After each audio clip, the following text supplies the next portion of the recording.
350 kilometre का सफ़र करके वापस लौट रहा था। क्यों? क्योंकि मेरी जॉब है, मुझे पढ़ाना है, सुबह मदरसे पहुंचना था। मैं 300 किलोमीटर का सफ़र तय करके, मुझे पागल कुत्ते ने तो नहीं काटा है, मैं रात में भाग रहा हूँ, ड्राइवर को नींद आ रही है, बेचारा किसी तरीके से गाड़ी चला रहा है, लेकिन जॉब का मामला तो मुझे सुना जाना है। कितने प्रोग्राम हैं, देने के बाद मुझे कैंसिल करना पड़ता है कि नहीं, छुट्टी नहीं मिल पाई, मदरसे का मसला है, इम्तिहान है या कोई और मामला है, हम नहीं आ पाते। तो जो जॉब होती है, जो नौकरी होती है, इंसान उसको निभाता है। और जहां अल्लाह का मामला आता है, जहां नमाज का मामला आता है, वहां लोग कहते हैं मौलवी साहब दुआ करो। दुआ करने से आप नमाज नहीं पढ़ेंगे, आपको खुद पढ़ना पड़ेगा। मेरे प्यारे साथियों, इसीलिए अल्लाह ताला कह रहा है कि नेकी के कामों में सबकत करो। मस्जिद में नमाज पढ़ने जाओ तो सबसे पहली सफ में जाओ, कोशिश करो कि पहली तकबीर में तुम शामिल हो जाया करो। इसलिए कि अल्लाह के नबी फरमाते हैं, अगर लोगों को पता चल जाए कि पहली सफ का क्या मकाम है, अगर लोगों को पता चल जाए कि पहली तकबीर का क्या मकाम है, और उस सवाब को हासिल करने के लिए अगर घसीट करके आना पड़े तो लोग घसीट करके आएंगे, मगर पहली सफ में शामिल हो। हम क्या करते हैं? हम पीछे वाली लाइन में खड़े होते हैं, नमाज में हम सबसे पीछे होते हैं। मदरसे में चंदा देने की बात आती है, दान देने की बात आती है, हम सोचते हैं सबसे आखिर में हम चंदा दें। पहले देखे प्रधान जी कितना देते हैं, पहले देखे गांव के हाजी साहब कितना देते हैं, गांव के रईस लोग कितना देते हैं, उसके बाद हम देंगे। नहीं मेरे भाई, नेकी के काम में आप पीछे मत रहिए, नेकी के काम में आगे रहिए। हजरत अबू बकर सिद्दीक को देखो, अल्लाह के नबी अपने सहाबा के साथ बैठे हुए, आप कहते हैं कि क्या तुम में से कोई ऐसा है जो आज रोजा रख करके आया है? अबू बकर सिद्दीक कहते हैं कि हाँ अल्लाह के नबी, मैं रोजा रख करके आया हूं। आप पूछते हैं क्या कोई ऐसा है जिसने आज किसी गरीब को खाना खिलाया है? अबू बकर सिद्दीक कहते हैं हाँ अल्लाह के नबी, मैंने गरीब को खाना भी खिलाया है। आप पूछते हैं कि क्या कोई ऐसा भी है जिसने किसी मरीज की इयादत की है? हाँ अल्लाह के नबी, मैंने एक मरीज की इयादत भी की है। आप पूछते हैं क्या कोई ऐसा भी है जो किसी मुसलमान के जनाजे में शामिल हुआ है? हाँ अल्लाह के नबी, मैं एक मुसलमान के जनाजे में भी शामिल हुआ हूँ। आपने फरमाया मजतमाना फी इम्रिइन इल्ला दखलल जन्ना, ये सारी की सारी नेकियां अगर एक इंसान एक दिन में 24 घंटे में कर लेता है तो वो जरूर जन्नत में जाएगा, जन्नत में जरूर जाएगा। ये अबू बकर सिद्दीक, नेकी के मामले में पहले नंबर पर हजरत अबू बकर सिद्दीक का नाम आता है। मेरे भाइयों, हमें और आपको भी नेकी के मामले में आगे रहना चाहिए। आज कितने लोग हैं जुमा की नमाज में, अगर 1 बजे जुमा की नमाज होने वाली है तो 12:55 पर उनकी शक्ल नजर आती है मस्जिद। अल्लाह के नबी फरमाते हैं कि जुमा के दिन जो सबसे पहले आता है उसे अल्लाह की राह में ऊंट सदका करने का सवाब मिलता है, जो बाद में आता है उसको गाय सदका करने का सवाब मिलता है, जो उसके बाद आता है उसको दुम्बा, जो उसके बाद आता है उसको मुर्गी, जो उसके बाद आता है उसको अंडा अल्लाह की राह में सदका देने का सवाब मिलता है। और जब इमाम खुतबा देने के लिए आता है तो ये सवाब लिखने वाले फरिश्ते सवाब लिखना बंद कर देते हैं और वो भी इमाम का खुतबा सुनते हैं। हम लोग तो इतने बदनसीब हैं कि ऊंट छोड़ दो, गाय छोड़ दो, दुम्बा छोड़ दो, बकरा छोड़ दो, मुर्गा छोड़ दो, अंडा छोड़ दो। कितने बदनसीब ऐसे लोग हैं कि जुमा के दिन वो तब आते हैं जब इमाम का खुतबा स्टार्ट हो जाता है, बल्कि जमात शुरू होने के 5 मिनट पहले वो मस्जिद में। ऐसा नहीं होना चाहिए मेरे भाई। इस्लाम आपको नेकी के मामले में आगे आगे रहने का हुक्म देता है। गज़वे तबूक का मौका याद कीजिए, हजरत उमर फारूक रजी अल्लाह ताला अन्हु फरमाते हैं कि मेरे दिल में ख्याल आया कि आज नेकी के मामले में, आज अल्लाह के दीन के मामले में मैं अबू बकर से आगे निकल करके दिखाऊंगा। वो अपने घर आते हैं, अपने घर का सारा सामान इकट्ठा करते हैं और सारे सामान को 2 भाग में वो बांट देते हैं। और एक भाग अपने घर में छोड़ देते हैं और एक हिस्सा अल्लाह के नबी के पास लेकर के आते हैं। अरे अल्लाह के नबी, आज इस्लाम को मेरे माल की जरूरत है, देखिए मैं अपने घर का माल लेकर के आया हूँ। नबी अकरम पूछते हैं कि ऐ उमर, घर वालों के लिए कुछ छोड़ के आए हो कि नहीं आए हो? अरे अल्लाह के नबी, आप परेशान ना हो, मैं आधा लेकर के आया हूँ, आधा छोड़ करके आया हूँ। उमर फारूक बहुत खुश हैं कि आज मैंने वो कारनामा अंजाम दे दिया जो अबू बकर सिद्दीक भी अंजाम नहीं दे सकते। थोड़ी देर के बाद हजरत अबू बकर सिद्दीक भी आते हैं, वो भी अपने घर का सामान लेकर के आए हैं, अपने घर का माल लेकर के आए हैं, अपने घर की चीजें लेकर के आए हैं। उन्होंने लाकर के जब अल्लाह के नबी के सामने रख दिया, आपने पूछा ऐ अबू बकर, तुमने अपने घर वालों के लिए क्या छोड़ा है? हजरत अबू बकर सिद्दीक कहते हैं, अब क़ैतु लहुमुल्लाह व रसूलहू, ऐ अल्लाह के नबी, मैंने अपने घर वालों के लिए अल्लाह को छोड़ा है, उसके रसूल को छोड़ा है। ऐ अल्लाह के नबी, मैं तो सब कुछ लेकर के आया हूँ, आज इस्लाम को मेरे माल की जरूरत है, मैं अपने घर वालों के लिए कुछ छोड़ के नहीं आया, मैं अल्लाह को छोड़ के आया हूँ, रसूल को छोड़ के आया हूँ। उमर फारूक की आंखों में आंसू आ गए। उन्होंने कहा, मुझे यकीन हो गया कि मैं नेकी के मामले में अबू बकर का मुकाबला नहीं कर सकता। नेकी के मामले में सबकत करो मेरे प्यारे साथी। इसीलिए अल्लाह ताला कुरान के 17वें पारे में अपने नबियों का जिक्र करने के बाद कहता है, अपने नबियों का नाम लेने के बाद कहता है, इन्नहुम कानू युसारिऊना फिल खैरात, ये मेरे जितने नबी थे, ये मेरे जितने रसूल थे, वो नेकियों के मामले में आगे आगे रहते थे, वो नेकियों के मामले में पीछे पीछे नहीं रहते थे। मेरी प्यारी माओ बहनों, नबी अकरम के दौर की औरतों को आप देखिए, उस जमाने में लाउड स्पीकर का इंतजाम नहीं था। अल्लाह के नबी तकरीर करते थे, आमतौर से मर्दों के बीच में तकरीर करते थे, औरतों के दरमियान आपका बयान नहीं होता था। एक मर्तबा कुछ औरतें आई, अरे अल्लाह के नबी, मर्द लोग आपकी बातों को सुनते हैं, हम औरतों को तो आपकी बात सुनने को नहीं मिलती है। अरे अल्लाह के नबी, आप हफ्ते में एक दिन हमको भी दीजिए ताकि हम भी दीन की बातें आपसे सुना करें। नबी अकरम ने देखा कि इन औरतों के अंदर दीन को सीखने की तड़प मौजूद है, आपने अलग से हफ्ते का एक दिन औरतों के लिए तय कर दिया। हमारे यहाँ जलसे में आपने औरतों का इंतजाम किया, लेकिन मस्जिद में जुमा में होता है इंतजाम, आपके यहाँ नहीं है। तरावी छोड़ दीजिए, तरावी तो साल में एक बार होती है, जुमा में क्यों नहीं है? बंगाल में भी मैं गया, बंगाल में लोगों ने बताया, मौलवी साहब हमारे यहाँ ज्यादातर मस्जिदों में औरतों का इंतजाम जुमा में नहीं होता है। अफसोस है मेरे भाई, 100 के 100 नहीं। आप अहले हदीस हैं ना, माशाअल्लाह, शेरशाबादी बिरादरी ही के लोग होंगे यहाँ पे। जी, हम लोग शेरशाबादी हैं। शेरशाबादी बिरादरी पूरी की पूरी अहले हदीस मानी जाती है। क्या अहले हदीस आप हैं? आपके यहाँ की औरतों को दीन कौन सिखाएगा? मौलवी साहब हफ्ते में एक दिन तकरीर करते हैं, आधा घंटा दीन की बात बताते हैं, आप हजरात सुन के चले आते हैं, घर की औरतों को कौन बताएगा? आज हमारे घर की औरतों को बिगाड़ने वाली हजारों चीजें हैं, फेसबुक है, सोशल मीडिया है, इंटरनेट है, तमाम दुनिया भर की चीजें हैं। उनको दीन सिखाने के लिए साल का एक जलसा काफी नहीं है, और जलसे में भी बेचारी आती है, तकरीर कम सुनती है, शॉपिंग ज्यादा करती है, बच्चों को लेके घूम रही है, टहल रही है, कोई उधर भाग रही है, कोई उधर भाग रही है। आप जुमा की नमाज में औरतों के लिए इंतजाम कीजिए, मेरे इंतजाम कीजिए। आप नबी अकरम के दौर की औरतें आकर के डिमांड करती हैं, अरे अल्लाह के नबी आप हमारे लिए इंतजाम कीजिए, हमें दीन की बातें सुनाइए। और अगर आपने ऐसा इंतजाम नहीं किया, हालात बहुत बुरे हैं मेरे भाई। आज मुसलमान लड़कियां गैरों के साथ भाग रही हैं, फरार हो रही हैं, मुर्तद हो रही हैं, इस्लाम को छोड़ रही हैं, और हमारा आपसे तमाशा देखते हैं। अपनी औलाद को संभालिए, अपने बच्चों को संभालिए, अपनी औलाद को दीन की तालीम दीजिए, वरना पछताना पड़ेगा। अपने बच्चे और बच्चियों को जिस तरीके से आप स्कूल की और कॉलेज की तालीम देते हैं, उसी तरीके से दीन की तालीम दीजिए।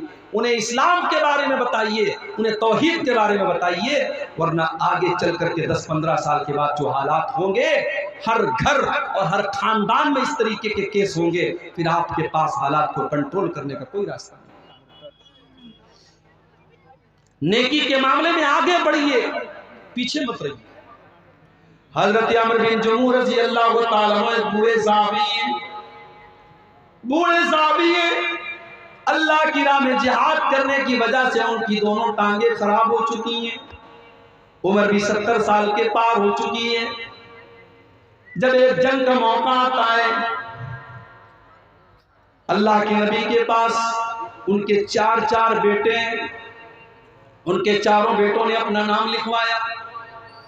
हजरत अमर बिन जमू ने कहा कि अल्लाह के नबी मेरा भी नाम लिख लीजिए। बेटों ने कहा बाजान आपने सारी जिंदगी इस्लाम की खिदमत की है, आपकी दोनों टांगे इसी में खराब हो चुकी हैं। अब्बा जान हम आपकी तरफ से जा ही रहे हैं, आपके चार बेटे अल्लाह की राह में जा रहे हैं। अब्बा जान आप घर में आराम कीजिए, आपकी जरूरत नहीं है।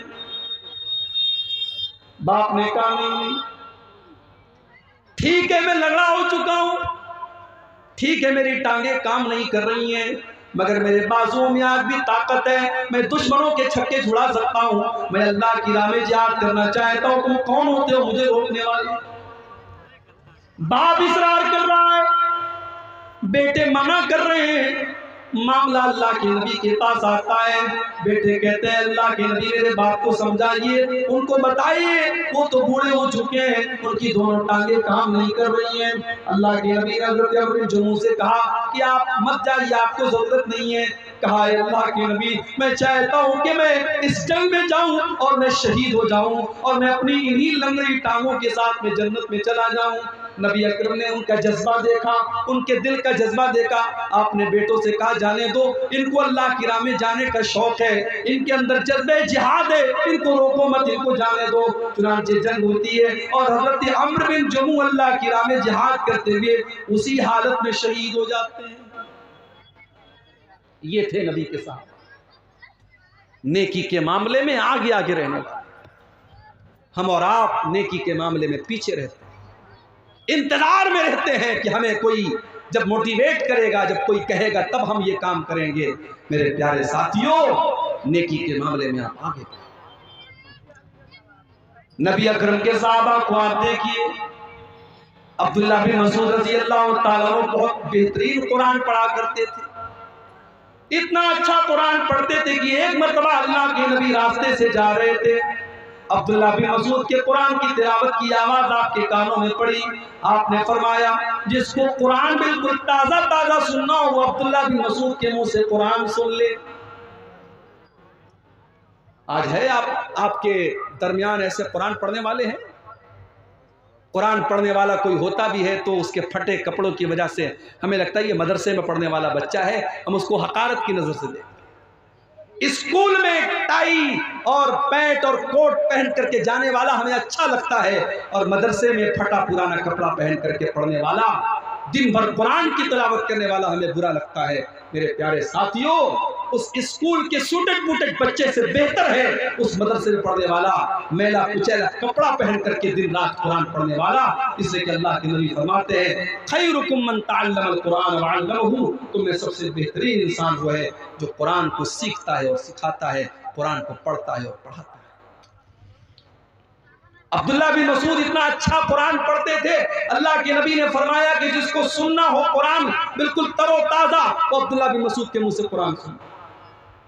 जब अल्लाह के नबी ने ये बात बयान की, हजरत उमर फारूक के दिल में ख्याल पैदा हुआ कि ये बात अब्दुल्ला को बतानी चाहिए। उन्होंने रात के 12 बजे, आधी रात को उन्होंने जाकर के अब्दुल्ला बिन मसूद के दरवाजे को खटखटाया। अब्दुल्ला बिन मसूद ने दरवाजा खोला, देखा हजरत उमर आए हैं। क्या बात है उमर, क्यों आए हो? आए अब्दुल्ला, मुझे मालूम है कि ये वक्त मुनासिब नहीं था, रात के 12 बज रहे हैं, आधी रात हो चुकी है, लेकिन मैं तुम्हें एक बात बताना चाहता हूं। अल्लाह के नबी ने तुम्हें एक खुशखबरी दी है। क्या खुशखबरी दी? कहा है अब्दुल्ला, नबी अकरम ने आज तुम्हारी तिलावत की आवाज सुनी थी, तो नबी अकरम ने फरमाया था कि जिसको कुरान सुनना हो, बिल्कुल ताजा ताजा कुरान सुनना हो, वो अब्दुल्ला के मुंह से कुरान सुन ले। मैंने सोचा कि मैं रात आधी रात को मैं जाकर के तुमको बता दूं, ताकि सबसे पहले मैं ये खुशखबरी तुम्हें सुना दूं। एक मुसलमान को अच्छी खबर देने में भी सवाब मिलता है, मैं ये खबर तुम्हें सुनाने आया। हजरत अब्दुल्ला ने कहा कि आपने थोड़ा सा लेट कर दिया, थोड़ा सा आपने डिले कर दिया, थोड़ा सा लेट कर दिया। अभी थोड़ी देर पहले हजरत अबू बकर सिद्दीक आए थे और उन्होंने ये खबर मुझे दे दी है। हजरत उमर ने पेशानी पकड़ के कहा कि अबू बकर, उमर तेरा मुकाबला नहीं कर सकता। मेरे प्यारे साथियों, ये नबी के सहाबा थे जो नेकी के मामले में सबकत करते थे। आज हम कारोबार में सबकत करते हैं, जमीन जायदाद में सबकत करते हैं, दुनिया के ऐशो आराम में सबकत करते हैं, लेकिन हम जन्नत के लिए सबकत नहीं करते। सूरह आले इमरान की आयत हमें यही मैसेज दे रही है, वसारिऊ इला मग़फ़िरतिन मिन रब्बिकुम व जन्नतिन। मेरे बंदो, तुम अल्लाह की जन्नत को पाने के लिए और अल्लाह की मग़फ़िरत को पाने के लिए जल्दी करो। मेरे प्यारे नौजवान साथियों, जब हम आपसे नमाज के बारे में कहते हैं, आप कहते हैं मौलवी साहब अभी तो जवानी की अय्याम है, अभी तो मौज मस्ती के दिन है, जब 40 साल के हो जाएंगे, 50 साल के हो जाएंगे, हम नमाज भी पढ़ने लगेंगे, हम दाढ़ी भी रख लेंगे, हम हाजी भी हो जाएंगे। कौन गारंटी लेगा, कौन गारंटी लेगा कि आप 50 साल तक जिंदा रहेंगे, 60 साल तक जिंदा रहेंगे? एक एक्सीडेंट आपकी जिंदगी बदल सकता है, एक हादसा आपको खत्म कर सकता है, एक बीमारी आपको बर्बाद कर सकती है। मेरे प्यारे नौजवान साथियों, वमा तदरी नफ्सुम माज़ा तक्सिबु गदा, कोई नहीं जानता कि कल उसके साथ क्या होने वाला है। इसलिए कल न कर, कल का कोई भरोसा नहीं, कल तो कल एक पल का भरोसा नहीं। फिक्र उक़बा की कर आज ही बेखबर, फिक्र उक़बा की कर आज ही बेखबर, कल न कर, कल का कोई भरोसा नहीं, कल तो कल एक पल का भरोसा नहीं। कर इबादत खुदा की जवानी में तू, कर इबादत खुदा की जवानी में तू, कल बुढ़ापा तेरे सर पे आ जाएगा, कल बुढ़ापा तेरे सर पे आ जाएगा। कुव्वते दस्तो पा खत्म हो जाएगी, कुव्वते दस्तो पा खत्म हो जाएगी, फिर इबादत का कोई भरोसा नहीं। कल का कोई भरोसा नहीं है मेरे नौजवान साथियों। नेकी के मामले में सबकत मिसाल दे दुनिया कि हाँ, ये लड़का नेकी के मामले में आगे रहता है। मस्जिद में नमाज पढ़ने जाओ तो पहली सफ में रहो, इबादत के मामले में सबकत करो। किसी को धोखा देना कैसा है? बहुत अच्छा काम है, दिया करो भाई धोखा। अब ये सब पूछने की बात है। जो इमाम साहब अक्सर झूठ बोले, वालिदैन की नाफरमानी करे और कभी कभार चोरी करे, उसकी इमामत में नमाज पढ़ना कैसा है? लग रहा है इमाम साहब से दुश्मनी हो रही है। ये लग रहा है बिल्कुल कैमरा लगा के बैठा इमाम साहब कितना झूठ बोल रहा है, कितनी नाफरमानी कर रहा है, कितना चोरी कर रहा है। देखिए, इमाम जो होता है, इमाम ऐसे इंसान को बनाना चाहिए जो कुरान अच्छा पढ़ता हो, आलिम हो और दीनदार भी हो। ऐसा कभी कभी होता है कि एक इंसान आलिम है लेकिन दीनदार नहीं है, तो नमाज की इमामत एक ऊंचा मकाम है, ये हर इंसान को नहीं देना चाहिए। तो ऐसे इंसान को इमाम नहीं बनाना चाहिए। अगर ऐसा इंसान इमाम है, नमाज हो जाएगी आपकी नमाज पर कोई फ़र्क नहीं पड़ेगा, मगर ऐसे इंसान को इमाम नहीं बनाना चाहिए जो खुल्लम खुल्ला ये सब काम अगर कर रहा है, झूठ बोल रहा है, वालिदैन की नाफरमानी कर रहा है, चोरी कर रहा है, ऐसे इंसान को इमामत नहीं देना चाहिए। उम्र दराज आदमी का अगर बार बार पेशाब आ जाए और कपड़ा नापाक हो जाए, इलाज व मुआलजा से भी मायूस हो चुका हो, तो ऐसे इंसान को नमाज पूरा करने के लिए क्या तरीका अपनाना चाहिए? बस सीधी सी बात है, फत्तकुल्लाह मस्तताअतुम, अल्लाह से जितना डर सकते हो डरो। जिस इंसान को ये प्रॉब्लम है कि उसका पेशाब रुकता ही नहीं है, कतरा कतरा बहता रहता है, तो अब जाहिर है वो मजबूर है। अगर वो इलाज करा चुका है और इलाज से भी कोई फ़ायदा नहीं हो रहा है, तो ऐसा इंसान नमाज उसी हालत में पढ़ेगा, लेकिन हाँ, हर नमाज के टाइम वो नया वज़ू करेगा। जोहर में मान लो उसने वजू किया, बीच में उसको हवा खारिज नहीं हुई, पाखाना करने के लिए वो नहीं गया, लेकिन तब भी असर का टाइम आएगा तो फिर से वजू करे, इसलिए कि ये बीमारी जिसको है उसके लिए हुक्म है कि वो हर नमाज के टाइम अलग से वजू करे। इसी तरीके से बाज़ लोगों को हवा खारिज होने की बीमारी होती है, उनको हर मिनट पर हवा खारिज होती है, वो हर तरीके का इलाज करा चुके हैं लेकिन उनका मसला हल नहीं होता है, तो उनके बारे में भी सही मसला यही है कि वो उसी हाल में नमाज पढ़ेंगे, वजू करेंगे और नमाज पढ़ेंगे। ठीक है। जामा मस्जिद में जगह की किल्लत है, मस्जिद के इर्द गिर्द भी जगह खाली नहीं है, इसलिए मस्जिद को दूसरी जगह मुंतकिल करना चाहते हैं। ऐसी सूरत में मस्जिद की पुरानी ज़मीन को फ़रोख्त कर सकते हैं या नहीं, जबकि मुंतकिल शुदा मस्जिद की ज़मीन सिर्फ 250 फीट की दूरी पर है। अब देखिए ये मसला थोड़ा सा पेचीदा है, इसके बारे में तहकीक करनी पड़ेगी कि अब ये जो सिचुएशन है, जैसे कभी कभी ऐसा होता है कि मस्जिद की जो जगह है वहाँ पे हाईवे निकल रहा है, जी जी। तो हाईवे जब निकलता है या इस तरीके की कोई मजबूरी आती है तो जाहिर है मस्जिद को ट्रांसफ़र करते हैं, तो वो सूरत यहाँ पर भी ऐसा लग रहा है कि अपनाई जा सकती है।